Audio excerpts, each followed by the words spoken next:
प्यारे बच्चों, स्वागत है आप सभी का। हम लोग पढ़ रहे हैं ग्रेजुएशन की स्टेटिस्टिकल फिजिक्स और इसमें हम लोग प्रोबेबिलिटी के बारे में बात कर रहे हैं। पिछले लेक्चर नंबर 1 में हमने प्रोबेबिलिटी की डेफिनेशंस बताई थी। What is probability and what are the different types of probability such as statistical probability and prior probability. Examples के साथ हम इनको समझ रहे हैं और आज का हमारा टॉपिक रहेगा प्रोबेबिलिटी थ्योरम्स पर, यानी कि theorems of probability of probability. दो थ्योरम है प्रोबेबिलिटी की, एक है एडिशन थ्योरम ऑफ प्रोबेबिलिटी और दूसरी है multiplication theorem of probability. 1 by 1 करके हम इन दोनों को डिस्कस करेंगे। तो चलिए शुरू में हम बात कर रहे हैं आज addition theorem. Addition theorem of probability. प्यारे बच्चों, इसे हम प्रोबेबिलिटी ऑफ आइदर इवेंट भी कहते हैं। मैं आपको बताऊंगा। हम पहले प्रोबेबिलिटी की इस थ्योरम की स्टेटमेंट देंगे, फिर इसको प्रूव करेंगे और फिर कुछ एग्जांपल्स के साथ, जिनको आप न्यूमेरिकल्स कह सकते हैं, उससे इसके कंसेप्ट को समझने की कोशिश करेंगे, जो कि आपके एग्जाम्स के लिए, चाहे वो कॉम्पिटिटिव एग्जाम हो या फिर आपके यूनिवर्सिटी एग्जाम हो, उनके लिए बड़ा बेनिफिशियल रहेगा। तो आप बनाते रहें, अपने हाथ से लिखें, वीडियो को धीरे धीरे करके लिखें, और फिर भी अगर आपको नोट्स चाहिए तो नोट्स का लिंक आपको डिस्क्रिप्शन मिल जाएगा, वहाँ से आप डाउनलोड कर सकते हैं। यानी कि इस थ्योरम को हम प्रोबेबिलिटी ऑफ आइदर इवेंट भी कहते हैं।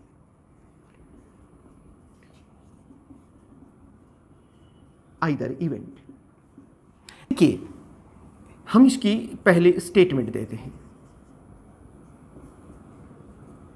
इसको आप इस तरीके से समझिए कि मान लो कोई इवेंट्स हो रहे हैं, उनमें से कोई एक इवेंट होने की प्रोबेबिलिटी कितनी है, वो उन दोनों इवेंट्स को अलग अलग जो प्रोबेबिलिटीज है उनके सम के बराबर होती है।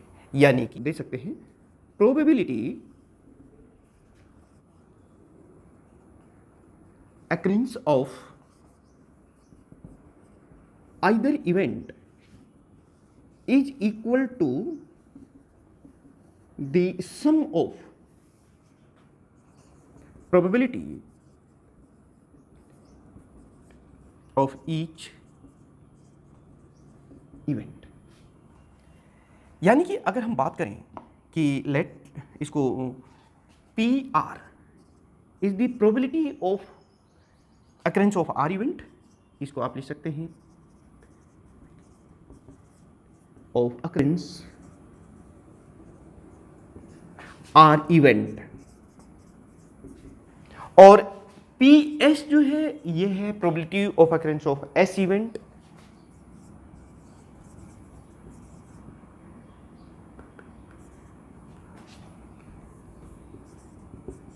probability of S event। तो प्रोबेबिलिटी ऑफ R और S क्या है? कोई एक की प्रोबेबिलिटी कितनी होगी, वो इन दोनों के सम के बराबर होगी। देन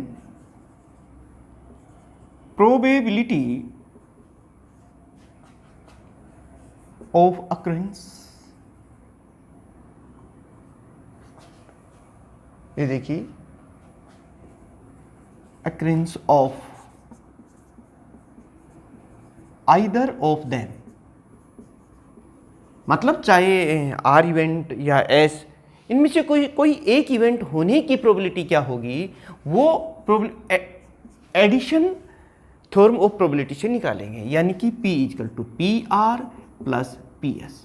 ये P क्या है? प्रोबेबिलिटी ऑफ आइदर R और S इवेंट, और यही हमने यहाँ स्टेटमेंट में लिखा है कि probability of occurrence either event is equal to the sum of the probability of occurrence of each event।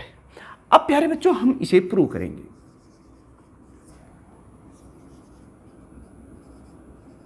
Consider n systems.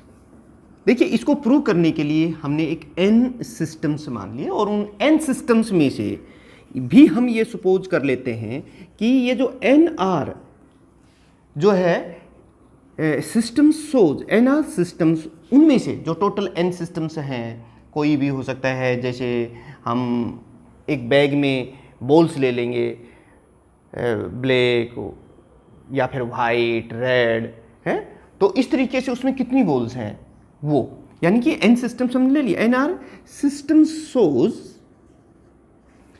Are event, और एन एस क्या है ये देखिए, सिस्टम शोज एस इवेंट। ये टोटल जो है n सिस्टम्स थे उसमें से n आर इवेंट शो कर रहे हैं, और ये सिस्टम्स जो है ये s इवेंट कर रहे हैं। तो आप बता सकते हैं कि ये जो टोटल नंबर ऑफ सिस्टम्स है वो इन दोनों सम के बराबर ही होगा ना। देयरफॉर हम कह सकते हैं total number of systems, total number of systems जो कि हम n लेके चले थे, यानी कि n is equal to N R plus N S. ये बात आप याद रखिए यहाँ पर। अब हम प्रोबेबिलिटी की बात करते हैं कि probability of occurrence R event, इसकी प्रोबेबिलिटी कितनी है, कि probability of occurrence R event, ये क्या है प्यारे बच्चों, देखिए इसको आप इस तरीके से पी आर कितना हो जाएगा, एन आर बाई एन हो जाएगा। प्रोबेबिलिटी ऐसे ही तो निकाल सकते हैं कि जो हम चाह रहे हैं वो क्या है, वो टोटल नंबर ऑफ इवेंट्स जो है वो कितने हैं, वो ये हो गया। तो ये तो हो गया probability of occurrence R event, और probability of occurrence S event कितने हो जाएंगे, उसको हम कैसे निकालेंगे। Probability of occurrence of R event तो ये थी, और probability of occurrence of S event कितने हैं वो देख लीजिए मेरे बच्चों। ये हो जाएगी पी एस, एंड वो भी प्रोबेबिलिटी की डेफिनेशन मैं फिर बता रहा हूँ। जो ये वीडियो देख रहे हैं उनको पहले वीडियो नंबर 1 देखना चाहिए, लेक्चर नंबर 1, क्योंकि उसमें हमने प्रोबेबिलिटी की डेफिनेशंस दे रखी हैं, उनके डिफरेंट टाइप्स को डिस्कस कर रखा है, तो वो भी हमें पता होना चाहिए। तो ये कितना हो जाएगा, देखिए एन एस जो हम चाह रहे हैं, हमारे फेवरेबल इवेंट क्या है वो ये है, और total number of event, then probability of occurrence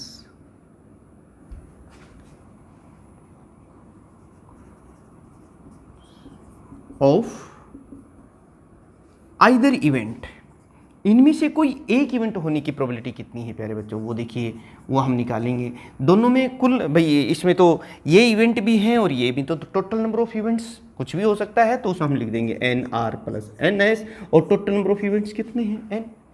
इसको हम फर्दर ऐसे भी तो लिख सकते हैं, देखिए N R by N plus N S by N, ये देख लीजिए। अब यहाँ से क्लियर हो गया कि एन आर बाई एन ये किसके बराबर है, पी आर के, और एन एस बाई एन ये देखिए ये किसके बराबर है, ये, यानी कि यहाँ से हमारे पास आ गया P R plus P S. This proves the addition theorem of probability. यही तो हम लेके चले थे कि एडिशन थ्योरम ऑफ प्रोबेबिलिटी क्या है, इसको हमने प्रूव कर दिया है। चलिए अब हम इसे एक एग्जाम्पल के द्वारा समझेंगे, तब इसके कंसेप्ट को और अच्छी तरीके से आप समझ पाएंगे।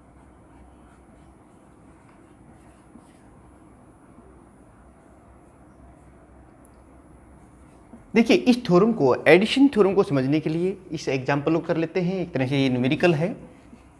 ए बैग कंटेन्स, मेरे साथ साथ आप पहले इसको करना, contains 5 red 8 white and 10 black balls. ये किसी बैग में है जैसे, और हम उनमें से कोई एक बॉल उसमें से निकालना चाहते हैं। Ball is taken out at A time, एक टाइम में हम एक बॉल निकालना चाहते हैं उसमें से। अब सवाल ये है कि what is the probability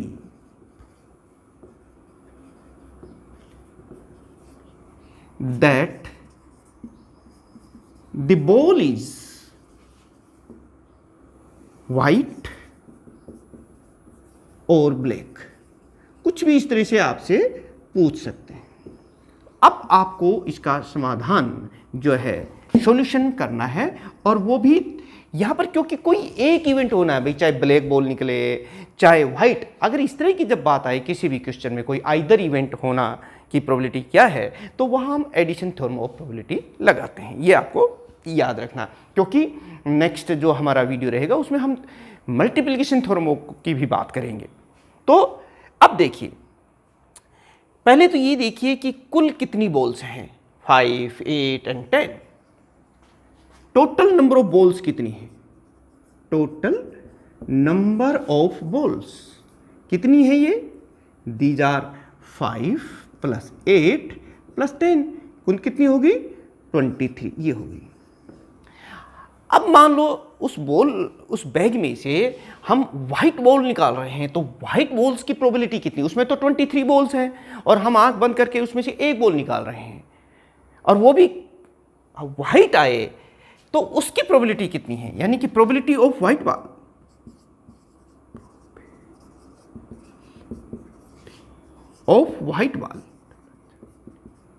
white ball की प्रोबेबिलिटी कितनी है प्यारे बच्चों? ये देखिए, इसको मैं VW से लिख लेता हूं। तो कुल कितनी व्हाइट बॉल्स हैं? उसमें 8 है, तो 8/23 ये हो जाएगी।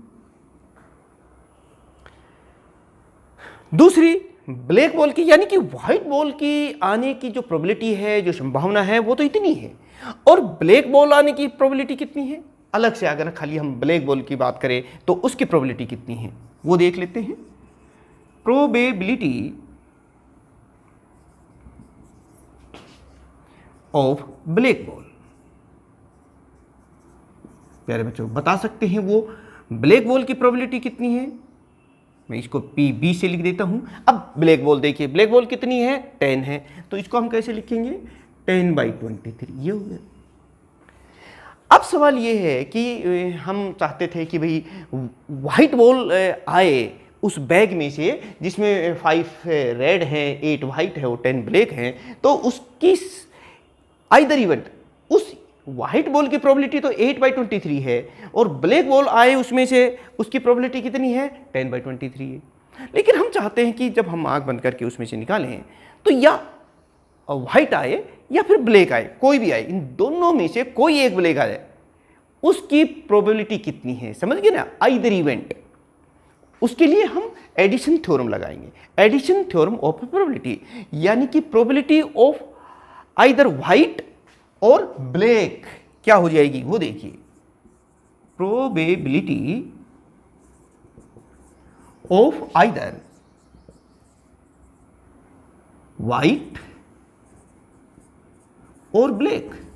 प्यारे बच्चों, इसके लिए आपको पहले ही से पता है कि हम कौन सी थ्योरम लगाते हैं। हम लगाते हैं व्हाइट और ब्लैक, इन दोनों को जोड़ दीजिए और ये कितनी हो जाएगी? आप देख रहे हैं ये 8/23 है, प्लस ये ब्लैक बॉल की प्रोबेबिलिटी कितनी है? 10/23 है, इनको जोड़ दिया और हमारे पास आ गया 18/23। This is the probability of that the ball is either white और ब्लैक फ्रॉम दिस बैग। और ये हमने theorem of addition theorem of probability लगाई है। बस थोड़ा सा आपको ये ध्यान रखना है कि एडिशन थ्योरम तभी लगती है जब दो इवेंट्स हो रहे हैं और दोनों में से कोई एक इवेंट हो, तो वो क्या होती है? उन दोनों के जो ईच इवेंट हो रहा है उन दोनों के सम के बराबर होती है। चलिए हम एक और एग्जांपल ले लेते हैं। In a single throw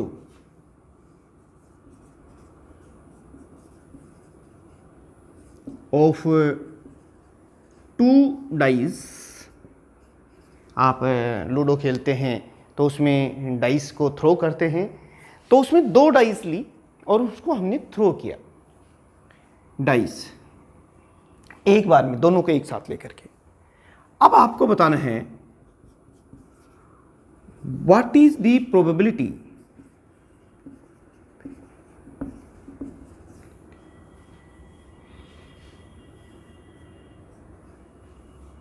to come the sum 9 और 11, यानी कि जो डाइस में जो ऊपर आएंगे उसमें दोनों का सम जो है 9 आए या फिर दोनों का सम 11 आए, इन दोनों में से कोई भी एक आए। और कोई भी एक आए जब भी बात होती है तो वहाँ पर एडिशन थ्योरम लगती है, बस ये हमें पता है। आइदर इवेंट कोई भी हो, ये एडिशन जो थ्योरम है प्रोबेबिलिटी की, ये इसे हम प्रोबेबिलिटी ऑफ आइदर इवेंट भी कहते हैं। तो ये हमें वहाँ देखना होगा। तो चलिए हम लोग देखते हैं। पहले तो हम दो डिस्क की बात कर लेते हैं। तो डिस्क में क्या क्या कम्बिनेशंस हो सकती हैं। देखिए ऊपर 1 आ सकता है, 2 आ सकता है। पहली डिस्क की मैं बात कर लेता हूँ, 3 आ सकता है, 4, 5, 6 ये है। दूसरी में भी यही है, 1 आ जाए, 2 आ जाए, 3 आ जाए, 4, 5 या फिर 6।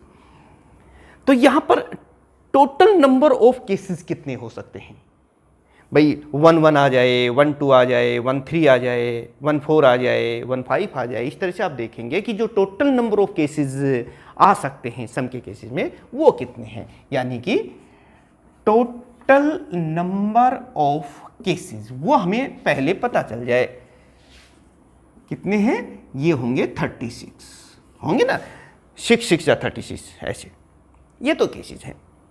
अब ये देखते हैं कि 9 सम आए उसके लिए क्या कौन कौन से कॉम्बिनेशन बन सकते हैं 9 के केसेस में। ये देखिए 9 के केसेस में 1 6 तो बन नहीं सकता। तो एक तो 9 के केसेस में 3 और 6 हो सकता है। ये देखिए भाई दोनों का जो सम है, जो एक पर 3 आ जाए ऊपर और दूसरे पर 6 आ जाए तो कॉम्बिनेशन क्या बन जाएगी, 9 हो गया ना दोनों का सम। ऐसे ही 6 3 भी हो सकता है, पहले में 6 आ जाए और दूसरे में 3 आ जाए, ये भी संभावना। या फिर देखिए पहले में 4 आ जाए, दूसरे में 5 आ जाए। या फिर पहले जो है उसमें 5 आ जाए, दूसरे में 4 आ जाए। ये देखिए, और तो कोई कम्बिनेशन बनती नहीं है यहाँ पर। तो ये तो किसकी कम्बिनेशन हो गई है, ऑफ 9 की। भाई 9 सम आए दोनों का, तो वो तो ये 4 केसेस हैं, 3 6 6 3 5 4 और 4 5 ये हैं। और 11 की कम्बिनेशन आए कि भाई उन दोनों का सम 11 आए, वो क्या है, वो तो दो ही बात हो सकती हैं कि एक तो 5 आ जाए, दूसरा 6 आ जाए। यानी कि 5 और 6, एक तो ये है और दूसरी जो है 6 और 5। पहली डाइस में जो ऊपर जब हम थ्रो करें तो 6 आ जाए और दूसरे में 5 आ जाए।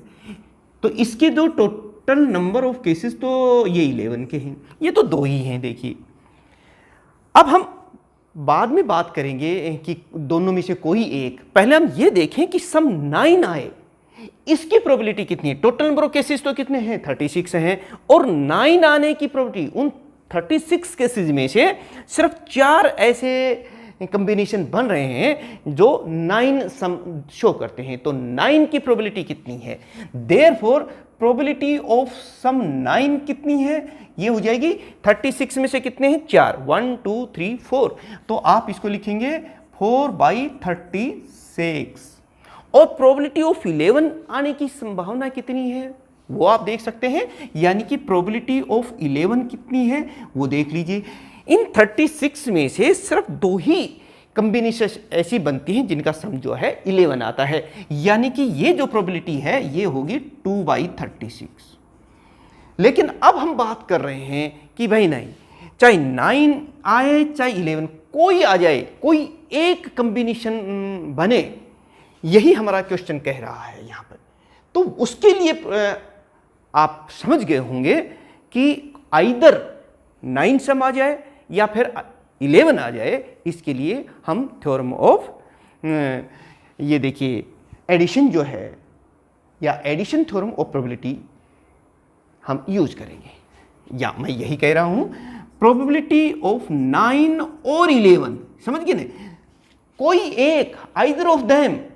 और इसके लिए मैं बार बार आप कह रहा हूं कि जब भी दोनों में से कोई एक आ जाए, जब ये बात हो तो वहां पर हम फिर एडिशन थ्योरम ऑफ प्रोबेबिलिटी लगाते हैं और वो हो जाएगी P9 प्लस P11। और ये कितनी है, 4/36 प्लस 2/36। और आप देख रहे हैं ये हो जाएगी 6/36। और यानी कि ये जो प्रोबेबिलिटी है ये 1/6 आ जाएगी। प्यारे बच्चों, इन दोनों एग्जाम्पल से आपको समझ में आ गया होगा कि एडिशन थ्योरम ऑफ प्रोबेबिलिटी क्या है। आज हमने बहुत important question, state and prove the addition theorem of probability, ये पढ़ा, साथ में कुछ एग्जाम्पल्स किए। इन न्यूमेरिकल्स को के साथ साथ आप दूसरी न्यूमेरिकल्स अपनी बुक की सहायता से, कोई भी बुक हो, प्रैक्टिस ज़रूर करें। ये आपके लिए हेल्प करेंगी आगे के कॉम्पिटिटिव एग्ज़ाम्स के लिए और आपके जो यूनिवर्सिटी एग्ज़ाम्स हैं उनके लिए भी। और इनके मैं पहले ही बता रहा हूँ कि बिल्कुल इसी फॉर्म में जो मैं यहाँ लिख रहा हूँ बोर्ड पर, वही चीज़ आपको नोट्स फॉर्म में मेरी ही हैंडराइटिंग में मिलेंगे, आपके लिए मैं प्रोवाइड कर रहा हूँ। वो आप डिस्क्रिप्शन में जा कर के ले सकते हैं। ये जो अगली हमारा लेक्चर रहेगा वो रहेगा मल्टीप्लिकेशन थ्योरम ऑफ प्रोबेबिलिटी। और प्यारे बच्चों, उसे हम और तमाम जो दूसरे हमारे लेक्चर्स रहेंगे वो फिजिक्स बाई आईसी सर या फिर आईसी सर फिजिक्स, इन दोनों में ही रहेंगे। तो इन दोनों को आप सब्सक्राइब करके रखिए, इन दोनों को लाइक और दूसरे जो स्टूडेंट्स हैं उनको शेयर कीजिए। जैसे जैसे आप लाइक शेयर करते हैं, सब्सक्राइब करते हैं, तो एक और एनर्जी आती है आपके लिए, और ज़्यादा लेक्चर्स बनाने के लिए हम तैयार हो जाते हैं। तो प्यारे बच्चों, मिलते हैं नेक्स्ट थ्योरम को प्रूव करने के लिए एग्जाम्पल्स के साथ, जो कि हमारी रहेगी multiplication theorem of probability. Thank you very much.